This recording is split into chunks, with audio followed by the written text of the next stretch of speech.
Ndekeye John niyo mazina yanjye. Uyu yitwa Alice, ni umugore wanjye. Ndamukunda ariko ntabwo ari rwo rukundo rwanjye rwa mbere. Alice ni mukase w'umukobwa wanjye, ariko nkunda ukuntu babanye neza neza, wagira ngo n'umwana na nyina. Jesca rero umukobwa wanjye, impano Imana yampaye kuruta izindi zose. Ubundi amafaranga n'umuryango ufite byakabaye bihagije ngo nishimire muri ubu buzima, ariko ntihabura ibinzamurira isukari. Dore aka gasaza kitwa Kazuyazi. Nari nibagiwe, uwo ni umuhungu wako, nawe yitwa Kazuyazi muto.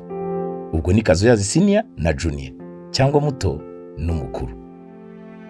Abaturanyi babi gusa, ni ibirara byanzonze. Iyi ni inkuru ya John cyangwa se Yohana.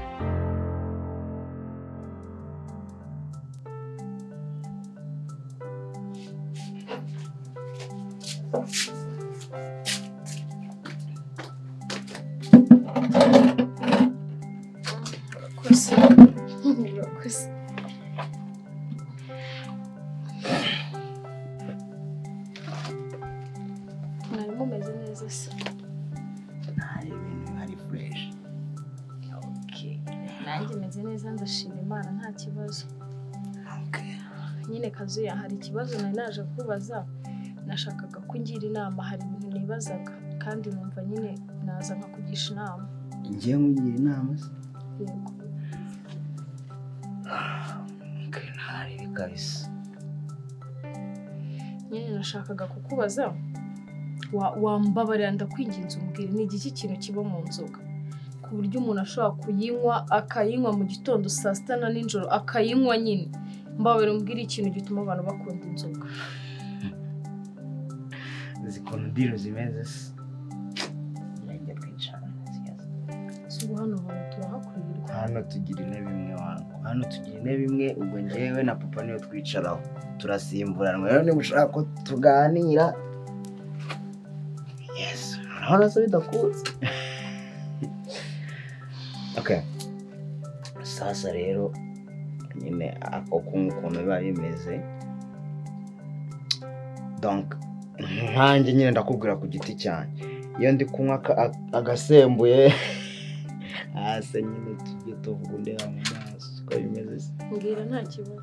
Iyo ndi kunywa agasembuye numva nezerewe, numva nkibagirwa utuntu tw'utubazo twa hato na hato. Numva ikindi nkahembuka, nkishima, urumva. Narangiza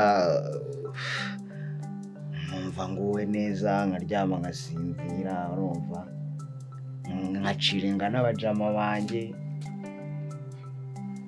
nyine ubushuti bukagenda buza, urumva. Siko bimeze se? Yego. Ikindi buriya agasembuye karimo ibanga. Agasembuye karimo iki? Ibanga. Agasembuye karimo ibanga. Nshobora kuba nk'ubu tutaciringaga ariko twasangira agasembuye, mana ukabona umubano uragurumanye bya hatari. Numva se. Ariko ibyo ni byiza nyine by'agasembuye, siko bimeze se. Ariko usanga hari igihe unywa ugasanga uraraburije tu. Ugasanga bagutaye huzo, ugasanga nyine bagukubise igipangu, urumva. Nabizi aho maze iminsi muri ya minsi yacishe sibyo. Rero nawe ushobora kugenda ukakanywa ukabona nyine uraraburije, kandi iyo uri umuntu w'umudada ukaraburiza ntabwo biba ari fresh. Siko bimeze. Ikindi urapayuka kabisa. Urapayuka ugasanga nyine zagukoronije, ugasanga igihe cyose uri icyo ushyira ku mufuka, kubera ko iyo ukoreye uduceri tuvuga ngo reka nkwe kamwe, kandi ntabwo wagenda ngo umwe kamwe nk'uko ubitekereje, urumva. Uragenda ugahita unywa nka dutanu cyangwa ukanywa nk'ikaze, cyangwa ugasanga ugahita ugurira nk'abantu bose muhuriye aho hantu. Siko bimeze se. Okay. None se Nibyo ngibyo. Niba wenda nagiye kukwinjira byatari, kubera icyo ari ngiye uhisemo kugisha inama. Impamvu nyine nahisemo ko ari wowe ngisha inama nawe ureba muri karitsiye yose dutuyemo. Abantu benshi barimo ni abakirisitu, ni abantu dusengana, ni abantu turirimbana. Rero muri iyi karitsiye yose ni wowe musinzi nzimo. Ni wowe muntu unywa inzoga nzimo, buri gihe uhora wasinze, buri munsi duhura unuka inzoga, itabi. Nuka. Duhura ufite iyo mpumuro y'inzoga n'itabi. Rero niyo mpamvu navuze ngo niba afite iki kibazo ni wowe wenyine nta kibazo. Kandi urabizi kuri n'inshuti yanjye. None se babe waba usubijwe se? Waba usubijwe? Yego ndasubijwe nta kibazo. Ese kuri kwanga ko mutacika? Ntacyo urakoze, reka ngende nibyo ngibyo nashakaga kumenya. Usuragiye. Hakuzi ko uriya mba ndi hano njyenyine. Biri ngubu yaragiye, ntaho uragiye kandi nzi ko tugiye kuba turi babiri wenda cyavuye kikaza usanga nyine twari turi kumwe irungu bitanyije. Oya reka ngende, papa ava mu kazi kare kandi yasanze n'ahari ntabwo byakumvikana neza. None reka mwisabira akantu rero. Ibyo nyine waza ukinjira hariya mu cyumba nyine ukareba ukuntu nsasa ukuntu nzi gusasa. Igihe twari turi mu gipangu hari ukuntu batwigishije guprepara bed, urumva babyita ku making a bed, urumva turangize tukazajya tumakinga style zigiye zitandukanye. Rero nawe waza tureba style na prepare na making my bed. Siko bimeze. Ikindi ukareba n'udutype tw'udushuka nashyizeho utubara twiza cyane, hariho n'utubara tw'umweru. Kazuya urakoze mwirirwe. Uragiye se? Biri serious?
Jesca ubwo nta nubwo wakihangana kuko urakora urarya uramenya uhitamo icyo ureka ikindi.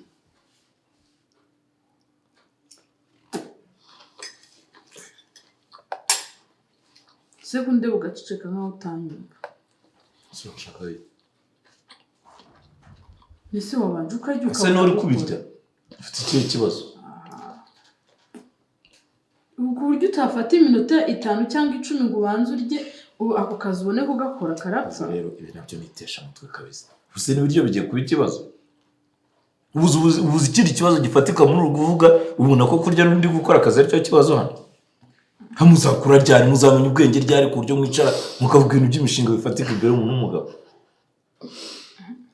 mukanya kuraje ntuke ngo ningire iti kanya uraje ntuke ntabwo ngututse nese uko kubwira ngo banze ariko ubundi wowe icyo ufata nko kukwitaho ni ndakwereka ibintu ntubyumva n'ubishaka ibintu byose ubirebera muri negativite nta rimwe ushobora kureba ibintu mu buryo ahubwo buri muntu buri gihe wowe ibintu byose ugomba kubona nk'ikibazo uko mana yanjye wajya uvuga amagambo make ukavuga amagambo nshaka kumva nese ushaka kumva ubundi ibyo sinshaka kubyumva mbabarira nta stress siki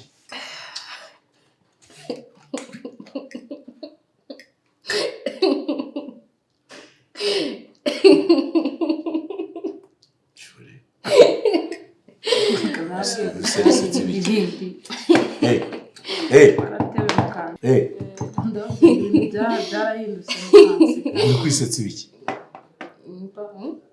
uri guseka ibiki ngeze ko nishimye gusa ushimishijwe n'iki nuko ndi guterana nawe ngo amagambo bagiye nabyutse nishimye pe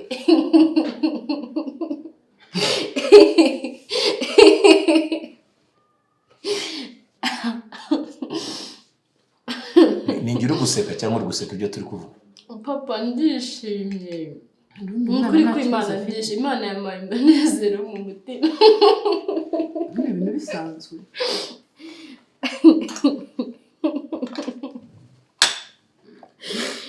nizere ko ubyumvise rero nkubwira nabyumvishe boss uvuze iki umvise ibyo wavuze navuze ngo iki ubwo nashaka amane kandi nanone nimereye neza ni munyurwa nabyutse nihaye kwitonda uyu munsi nzangari n'ibindi kureba aha ngaha byo urabona byose mugana uri guseka karame pa uri kwisetsa ibiki pangiye nabyutse nishimye ngiye nishimye cyane uyu munsi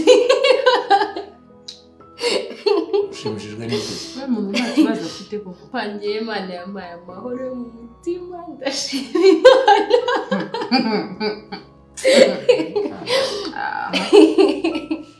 cyane kuri guseka guseka se byo turi kuvuga ari twahereye ngaho tubwira ibyo byishimo bidusangiza twe kunezezwa n'iki nabyutse uyu munsi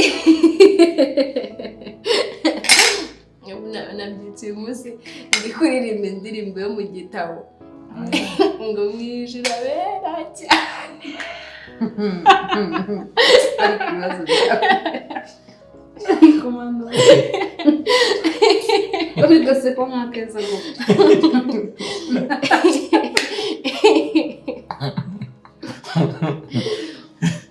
ariko mano we